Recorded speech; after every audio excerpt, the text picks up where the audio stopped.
आज हम जिस पक्षी को देखने जा रहे हैं वो एक ऐसा पक्षी है जो बिना थके हजारों हजारों किलोमीटर की यात्रा करके भारत और विशेषकर राजस्थान में आता है।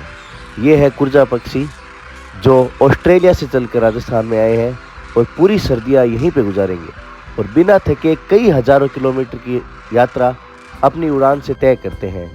इसीलिए ये पक्षी विशेष है क्योंकि हजारों किलोमीटर की यात्राएं उड़ान लगातार करके यहाँ पे आते हैं और राजस्थान के विशेषकर खिचन गांव में रुकते हैं। हालांकि यह जो वीडियो है वो खिचन गांव का नहीं है, यह लूणकंसर झील का है।